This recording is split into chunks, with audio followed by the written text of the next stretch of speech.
Hello friends, family and other creatures of the sea, and welcome to a new American hope. It is the man, it is the myth, it is the legend currently residing in Korea, training hard to become the greatest he can ever be. It is Future.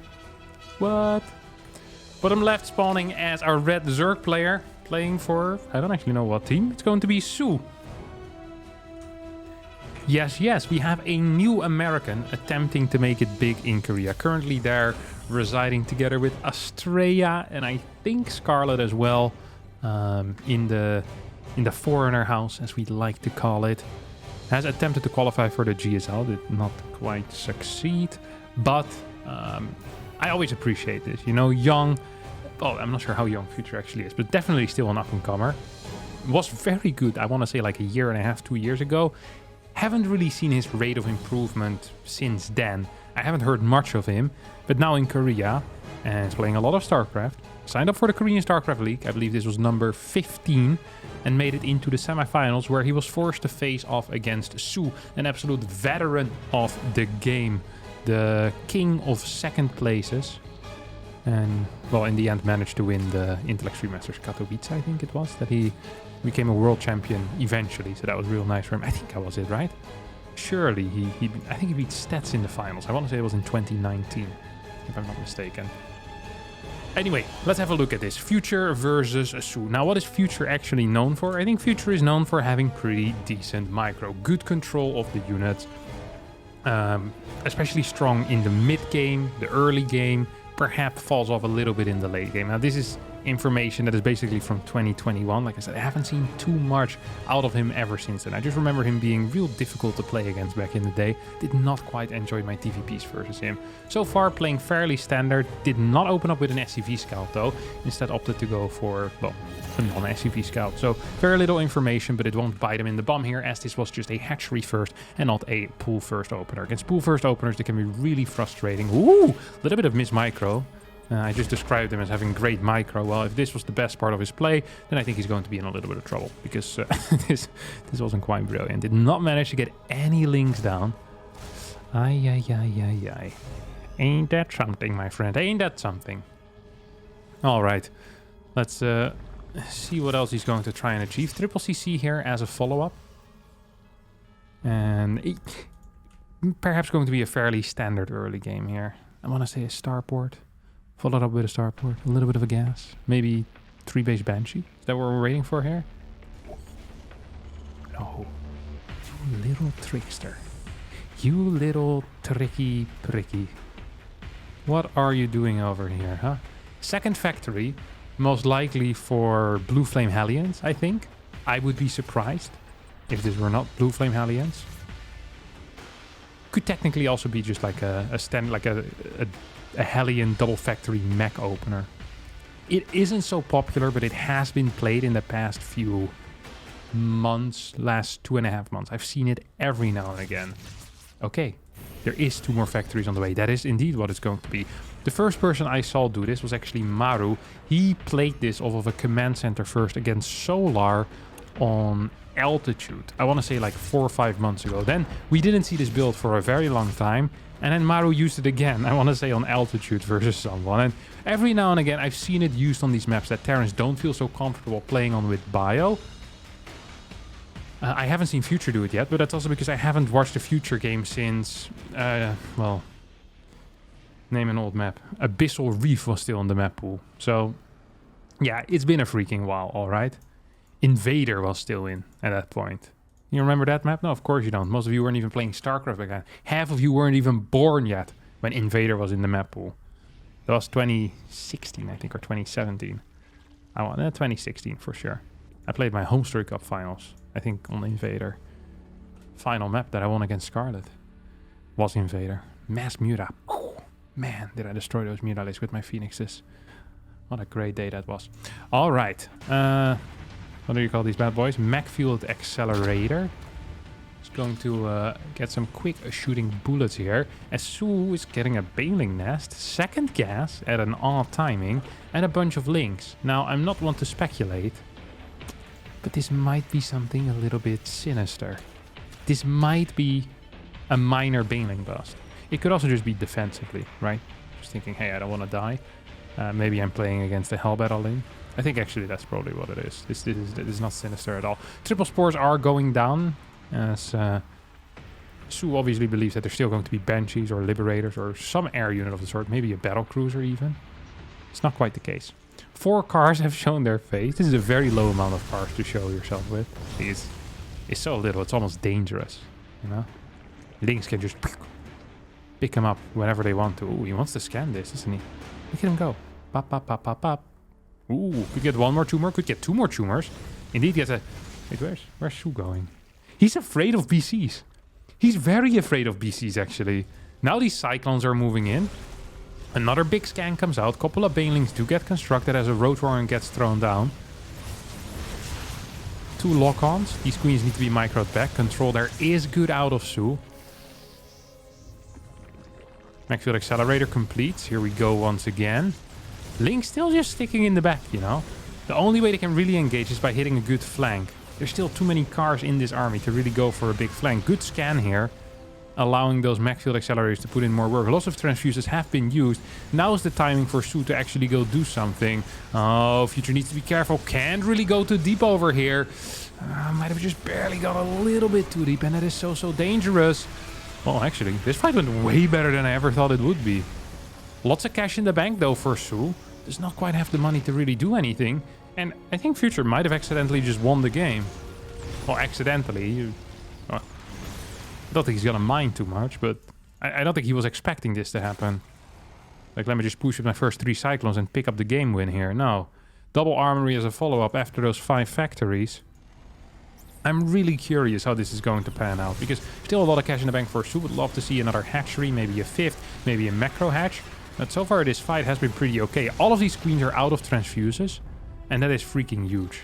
Okay, I can't stress that enough. There's not that many links, which means that the lack of Hellions is not a huge deal. Barracks is... well, it's being interesting. Not sure what it's doing. It's probably scouting, helping with those lock-on ranges. A little bit of a Ling run by being sent over towards the fort right now, as the SCV line is being spotted by this Overlord. Okay, here we go once again. Hellion count at the front lines. Once again back up to 3. That is good enough to deal with a minor number of Zerglings, which is really all that soO has. There's not a whole lot of Zerglings.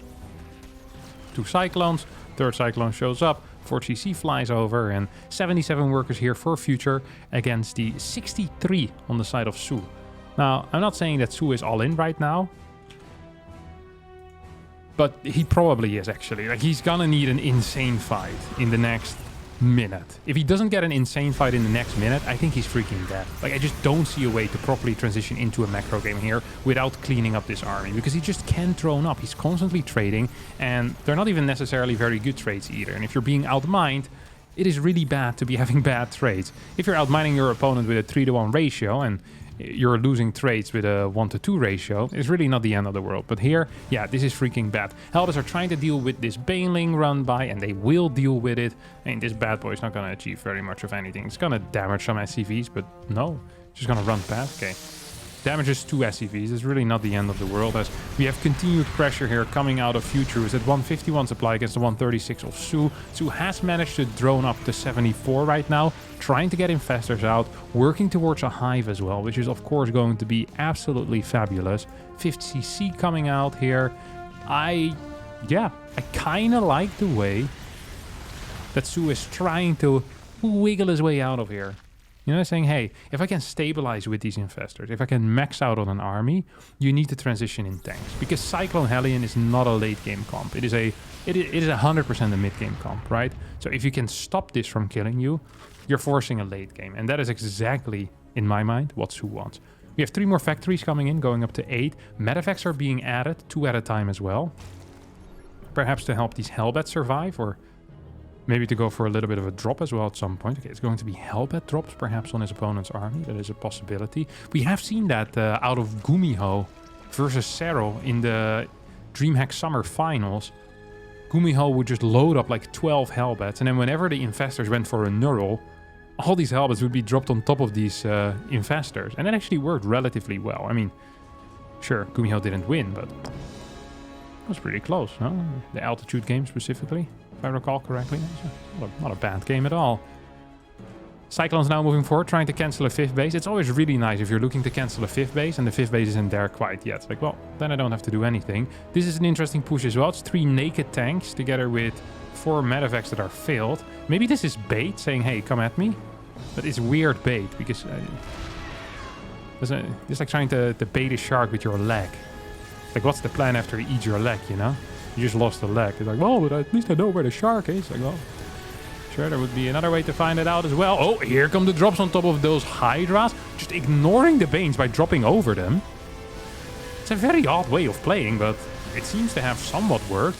It was a good enough fight here for sure for future, as a big fungal is going to connect. Liberator's now being sent forward as well. Spire is about to finish up. soO still has a decent amount of resources in the bank. He now tries to take a 5th base. 10 gas is coming out here for future, who in my mind is still winning. 91 workers, 2-2, about 35% in as well. Halberd count is a little low, but the Balen count is even more pathetic, so I'm not so worried here. 1 or 2 Halberds in the back, just to help these tanks stay alive, would be freaking huge, by the way. It really would be huge. There's not a single Viper out, Greater Spire now being constructed. I actually think that Future is completely owning soO here. The American hope. He's doing it again. 5 Corruptors coming out. 2-2 about to finish up here for soO, as this push will continue going across the map. Good defensive setup here out of Future, who's up 50 supply at this point. I always say I'd rather be up 50 supply than down 50 supply. And that's also true in this matchup. That's true everywhere, I think. If you have the choice between being up 50 or down 50, then up 50 is almost always better. Except when it's about being up 50 meters in the air or something. I'd rather... Well, actually, underground sounds scarier. No, yeah, I still go for up 50 in the air. I don't want to go underground, like a basement or a bunker. That's not freaking... Ooh. Don't like the thought of that one bit. Halberds moving forward at a slow and steady pace. Tanks are moving forward, or they're actually rolling forward. Huge fungal connects with everything, but I also don't really think it matters that much. Future's playing this, well, not in the most meticulous way, but it's going to be good enough. Like, there's 5 brutes on the way, but well, unless these brutes take out every single unit, I don't really see a way of winning here for soO. Tanks still rolling forward. 5 Tors are also on the way over here. GG gets called, and Future wins game number 1 in his best of 3. Game number 2 is over here on Grassvan, and it's nice to see that there's still Terrans out there that don't proxy Rex.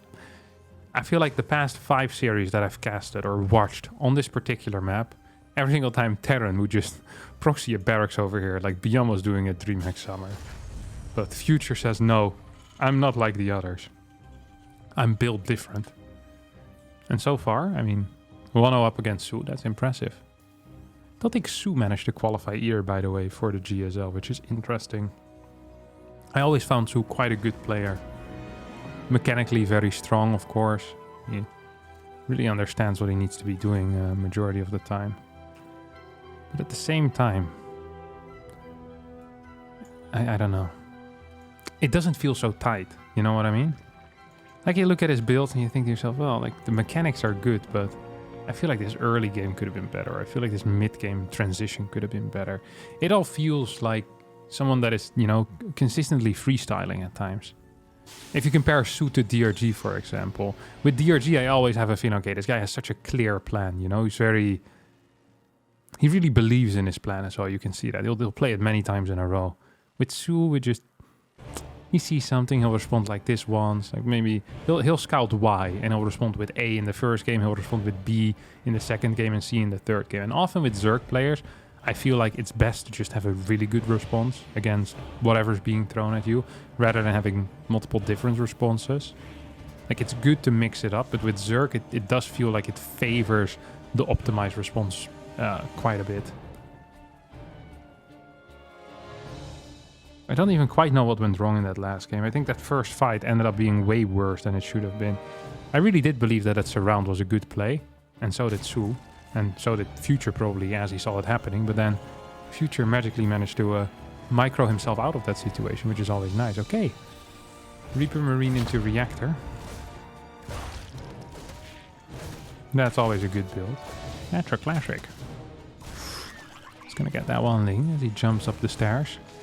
Look at Theo fighting. He has balls. This guy has balls. 2 kills on the Reaper. 2 kills on the little Reaperino. I wonder what the follow-up is going to be though. There's no 3rd CC quite yet. So to me it seems like it's going to be a 2-base build. Double gas into whatever. Just stabbed my own eye with my middle finger. Freaking hurts. God, I'm such an idiot. I'm not quite sure how that happened. I thought I had something in my eye. But I don't think I actually had. And then my finger was in my eye. My eye's like... Good lord, it's not fun. The other day while I was at the gym, I hit myself in the crown jewels with a dumbbell. That freaking hurt as well. Holy crap. Like, it wasn't even that heavy of a weight, but I felt it for like at least 25 minutes after. It's a serious impact. Serious impact. I feel like I'm the biggest danger to myself here. Just like in StarCraft 2. I always lose to myself. I'm messing something up. Other people never beat me. Oh, this is good, by the way. Ooh. No, never mind. It's not. This is terrible. Oh my god. How could you think this was a good future? Ah, terrible call. Ugh. Got out of position with his cars. Tried to deal some counter damage. And now has lost not only 5 SCVs, but also 2 cars and a Reaper. He's going to follow us up with a Liberator. This is... I know that Terrans really believe in those Liberator builds, but I've never seen this work. Like, legitimately not even once in my life. Whenever I see Liberator builds, they always lose. It is actually true. It reminds me of the Reaper into Marauder build in TVP that Terrans played for a bit. They play like... I'd seen Beyond play like 5 times and go 0-5 with that build. And I'm like, surely in the 6th game, he's not going to do it again. Yep, there he goes again. 0-6. It feels the same with Liberators. It's like this unit legitimately never deals damage. Like not even once in my entire huge StarCraft 2 life have I seen this unit actually do any... Oh my god. 2 kills. Like, this is not enough. Because you don't have the same control that you get with Banshees, for example. Like, Banshees are just so much better. It's crazy. They're safer. They're better at harassing. I mean, what does this do? Absolutely nothing. You don't even need spores against this. He's gonna build spores, but you don't need it. You know? If you're real fast, don't even need it. It's also a second Liberator, which is even worse. This is like building 2 Zealots before your Cybernetic Spore finishes for the Protoss players that are among us. It's like, you know, these Zealots are not going to do any damage at all, unless you proxy the gate, maybe. This guy got 3 more kills. 4 kills, actually. He's microing this really well. I have to admit, well, this was a nice shift click. Right into a Spore. Beautiful stuff. This is also a nice shift click. Also doesn't work. It's probably going to end up losing it. So he killed 6 workers total and is dying at home. God, I love Liberator. Like with Banshees, you wouldn't ever die to a random Roach attack. But all of a sudden, you're playing these freaking Liberators and everything is dangerous. Baneling Bust, Roach all-ins. Like everything. Legitimately everything is scary. Yeah. So you killed 6 workers, you lost 10, and your 3rd CC got cancelled. That's one hell of a trade. Thank you, Liberator. You know what the worst part is? You also have to pay for the Liberator. Like, even if you were to get the Liberators for free, I would say no, I don't want it. You know, it's taking up time in my starport that could be spent building units that are useful. It's just garbage. Garbage unit. Let's just tell the truth here, okay? In TVZ, this unit is not it. I honestly think Future might as well quit. But he should have quit when the thought occurred to build a Liberator and his, you know, his inner voice didn't stop him. I think that's when he should have quit. The moment you see that Liberator finish, like, oh, I messed up. Yeah, it's like when you've had 4 beers and you're in a good spot and then you decide to chuck half a bottle of vodka. You know? The night is over already and you have 10 minutes to realize that the night is over and get home safely. That's what Future should have done. It's like, oh, Liberator. You know? And then you have that window in which the Liberator is building. Okay, it's still time to get home safely here. I can still cancel the Liberator, maybe build a Viking, you know? Negate what I've done to myself. Which is like the analogous situation in drinking, chugging the half bottle of vodka. It's like maybe eating a bit, drinking a crap ton of water. and preemptively checking yourself into the hospital or something. This is garbage. Holy crap. 130 supply to 85. soO has roaches, as well as roach speed on the way, and 1-1 upgrades. He's really going all out on these roaches. You love to see it as well, as a roach fanatic that I am. Not many people know this, but I'm huge into roaches. The real life ones, mainly. I think we don't have them in the Netherlands, so they kind of have like... When I see a roach, I think, oh, that's dirty, you know? Because whenever you see them in movies, roaches, they're synonymous... Synonymous? Yeah, I think that's the word. For being dirty. So when we were in Valencia and I saw roaches just walking around the street, God, that was a massive moment for me. I don't think I'd ever seen that before. It's so cool. Freaking roaches, man. They move so fast as well. Surprisingly quick little buggers. I wonder if they can fly. It looks like they have some type of wings. I think they probably can jump small distances. This game is completely over, by the way. So that's why we're not pretending like this is close. GG. soO ties up the series. Now, the first time I ever went to... no, the second time I went to America, I was sitting in a hot tub at the old Root House, which was in Antioch. It's somewhere in California, the north or the south, I can't remember. It's close to San Francisco. And I started hearing some noise. Like... I was like, man, what's that? Like, what actually is that? Like, what in the world are we hearing? Like, it was 2 raccoons fighting. And I'd never seen that before in my life. Just in general, raccoons. I think I'd seen raccoons at the zoo. These raccoons were really going at it, like just rolling around. Like fighting over a piece of trash or some type of mating ritual. I don't quite know what they did, but it was... yeah, it was just so weird. It's because these animals, you know, they don't live in the wild in the Netherlands. Well, we don't really have any animals. We have birds. You know? There's cows, but they're also domesticated. I once saw a fox when I was cycling in an eastern part of the Netherlands. It was the first time I ever saw a fox. And you know what struck me as I was watching the fox is that the fox skin, when represented in popular media, often has a very red skin, like a red fur. So it's kind of like the color that soO has over here. But when I saw that fox, it was more like the terrain here, the texture of the terrain. It was more like a faded type of red, a bit of more orangey almost. Like a little bit like darker colors kind of mixed in. But it really faded. It looked faded, is what I would say. Like, they did a poor job with his fur, you know? It's like, oh, that's a low quality fur. Why would you do that? But I have heard that foxes are very smart. It's like smart animals, good hunters as well. Very good hunters. But then one starts to wonder, you know? How smart is a fox really? If the fox decided to stay in England, and that is, those reasons are twofold, of course, because first of all, they did something called the fox hunt. Now, if I'm a fox and I see a poster on the wall saying fox hunt soon, I would piss off right away. And second of all, British people, like, surely after being around the Brits for so long, if I were a fox, I would have pissed off a while ago. I'm like, oh, hopping in the boat, go to mainland Europe, visit France. Always wanted to visit France. You know, it's something you could do. Go to the Netherlands, yeah, fantastic. There's not too many foxes there. We've heard that the foxes in the Netherlands have faded skin, faded fur. We'd be looking so good. We'd get so many mates. It's gonna be fantastic. Ooh, this is less fantastic. What in the world is this? Did he also lose his Reaper simultaneously? Yeah. It's like the worst things that could have happened here for future all happened at the same time. He loses his Reaper, loses 2 Marines, and loses 3 SCVs. That is actually really, really bad.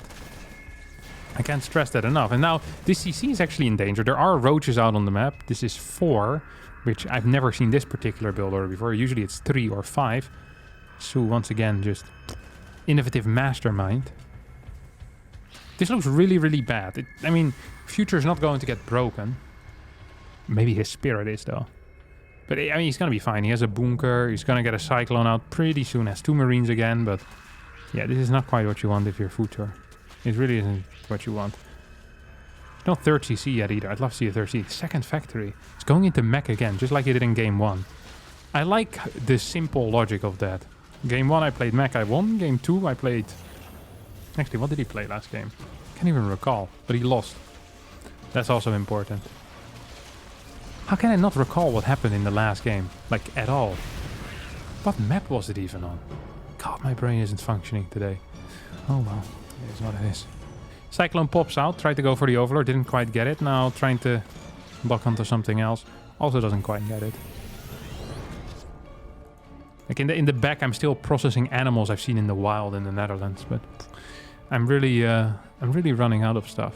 I do remember when I went to Canada, I went to like some national park, and when we went in there, they said that they had bear sightings in like the past few days. I just remember thinking, like, there's absolutely no way in hell that I'm gonna willy-nilly walk around this park together with, you know, with my, at the time, girlfriend. It's like, this sounds awful. I don't want to get mauled by a bear. That's an awful way to go. And the worst part is because I'm a foreigner. So it would say Dutch tourist gets mauled by a bear. And I can already imagine the comments. This is what happens if stupid tourists don't understand what to do against bears, you know? They come here to look at our nature and then get eaten by bears. God, all the Dutch are idiots, you know? And then in the Netherlands, it would be Dutch tourist gets mauled by a bear in Canada. Then some Dutch guy makes a couple of bad puns. Some other, you know, they all share it. You have the crying, laughing emoji on Facebook underneath it because it's such a terrible way to go. I didn't want that. So when I walked around there, I made sure to always be close to other tourists that looked like they were in slightly worse shape than I was. It isn't so much about outrunning the bear, it's about outrunning the other guys. And maybe assisting them in tripping as well. You know, as you're starting to run away, it's like two-handed push. Oh no, so sorry. Boom. Yeah, he tripped. Couldn't help himself. Yeah. I'm out of there, son. I'm getting eaten by a bear. I'm not some idiot. All right. We have 5 cyclones out right now. We have a 3rd CC as well, an orbital command. 11 drones. Honestly, for how bad the early game was for Future, no, this also still looks pretty bad, but it doesn't look as bad as I would think. Like, the reason why it still is bad is not because of the worker count. It's because there's enough army which will allow soO to get a very high worker count. There's no map control, which is the one thing you want to have when you're playing Cyclone Hellion. It's really difficult to play this composition without map control. It really is. I love that he's sending out Marines in every direction. He's like, hey, this unit is freaking useless. Let me see if I can get something out of it. And he's going to get some scouting info. Needs more Hellions. That's the real thing here. Has a reactor, right? Yeah, okay. 2 Hellions at a time. There's simply too many links. 7 Cyclones don't deal well with link numbers. I'm still thinking. I just can't think of any other... Like, I've seen a hare, maybe. It's like a fat bunny, basically. That's about it. And goats in petting zoos. And birds. Like, there are loads of birds. That's about it. I remember in Croatia, I once got attacked by a water snake. Well, I didn't get attacked by a water snake. I was close to a water snake. And he was swimming in our direction. I'm not quite sure what type of snake that was, but it scared the crap out of me as well. I was 14 back then. I remember thinking, this is how I die. But I don't think there's actually very poisonous water snakes in Croatia. I could be wrong. Maybe I did escape that. Imagine what a terrible end of my life that would have been. I would have never touched StarCraft 2. StarCraft 2 came out when I turned 16. Just think about it. 9 Cyclones moving forward. Take out a Ravager here. That's pretty big. Literally nothing has happened in this game, by the way. Like, that's why I'm not talking about it. Also because I'm just constantly thinking right now about wild animals. Oh, that's a good fight. For Future, actually. There's not a lot of these links. Nice control again. His Hellion Cyclone control is really sick. But if you compare it to the first game, the position of soO is just so much superior, right? Playing Ravager Ling here. He's got his Infestors out. Spire on the way, straight into Hive. Probably wants to rush out some Broodies. If he can get to Broodies, that would be sick. Because the thing is that here Terran wants to stop building Cyclones, probably. Just go into tanks. And while the Terran is still building high amounts of tanks, that's when the Broodies then want to hit, you know? Rather than like before the Thors are out. So, yeah, just something to keep in mind. 2 more armories are on the way here. We have an eBay as well going down. 3 tanks. What's this guy doing? Idiot. Stuck on the high ground. We're caught in a trap. I can't walk out. Because I love you too much, babe. Do-do-do-do. Future decided that this game wasn't slow enough yet. As he now is setting up with tanks, hellbats, a planetary over here, more tanks. You know what I unironically think is the correct play from here? Is adding 3 barracks. 3 more barracks, and then Ghost. I think getting into 8 factories, that is what people do when they don't think they have good late game. And that's exactly when you want to do it. If you don't think you have good late game, you need to practice that. 5 factory into Ghost, in my mind, is the future. And anyone that disagrees is wrong. The tank corruptors are coming out here as well. You have the Greater Spire coming out too.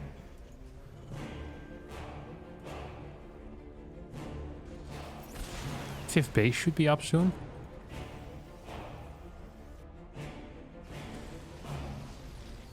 Burrows on the way. How many infestors are just 2? But 2 infestors can make a huge difference. You know, all you need is 1 fungal and you're good sometimes. Lynx here coming in for something. I'm not quite sure if the Lynx even know what they're there for. They see these blue flame Hellions. They're like, I ain't going in there, chief. Right? Right? Get sent in, die. God, life sucks. Hellbats are even better against them. Don't forget that. Yeah, it's going to be 3 more factories. But see, this hits at the perfect time of being completely useless, these 3 factories. It really seems to have no point at all. It's a lot of Hellions here. 9 brutes on the way. It's not like you can build 5 Thors at the same time, can you? Well, maybe you can actually. But I think I'd rather have some Ghosts for EMPs and snipes. You got like a diverse army. I think that's powerful. I really do believe in that. Fungal's going to connect with a bunch of these Cyclones. soO actually isn't maxed right now. Did he just lose all of his links on the other side of the map? I think he did. That is not great. Thors are now on the way. These Broodlords have been spotted. I think this army is going to die to a fungal and a half. It'll be really painful, actually. Trying to siege up with something at least. Yeah, here comes the fungal. It's going to connect with quite a bit. 1 more fungal remaining. Broodlords are chasing. I think Future is doing... honestly, he's doing as well as he can, but maybe it's not good enough. Trying to siege up on this spot? That seems weird. It's actually blocking his own army by quite a bit. He's going to get completely blasted here. He's trying to move towards the far left side of the map, though. That is a cute move. He's going to get caught by these roaches, though. Broodlords continue pushing forward. I actually think Future is in a world of trouble right now. I don't want to say dead, but he has a lot of supply still coming out of these factories. His tank's now trying to siege up. That's another, what, 12, 15 supply that he loses there. CC will be forced to cancel. This orbital will be forced to lift. At the same time, this base under some heavy fire. There's no tanks here whatsoever to help. So it's just pure Thor, but there's still so much supply right now in these factories. Like 5 Hellions, 5 Thors that aren't here, and he's already down 50 supply. The moment the unit starts producing, that's when it starts, you know, taking up supply. So this is very unfortunate for I think he's dead, actually. What a weird game this was. It felt like that push was so powerful, but he didn't scan whether there were Broodlords or not. Otherwise, he could have just retreated, and we would still be playing the game. But now, it does feel like it's pretty much over. Like, there's really nothing left. Planetary is going to fall. This orbital's actually in trouble. This base over here is going to be, well, perhaps dead as well. This needs to be lifted. I don't think it's going to be lifted. I feel like it might actually just end up dying. At the same time, Thors here are going down at a very high pace. Do we finally get a lift? No. I feel like soO should just attack it once. GG gets called. Future taps out. Very poor early game for him. Managed to kind of take it back into the mid game. But then once those Broodlords hit, the game pretty much ended. soO will take the series. But we've got a new American hope. He is in Korea right now. He's practicing his heart out. Did not qualify for the GSL. But I'm sure he will qualify for the next GSL. And the most important thing isn't winning. It is having passion and following that passion. And that is exactly... What is this? What Future is doing? What happened here? Well, that was an eBay that is being taken to the Shadow Realm or something. Shouldn't have upset Yugi so much. All right, that's going to be it for me today, my friends. Thanks all so much for watching. Hope you did enjoy it. If you did, don't forget to like button, subscribe to the channel. I'll see all of you next time for a new video. Bye-bye.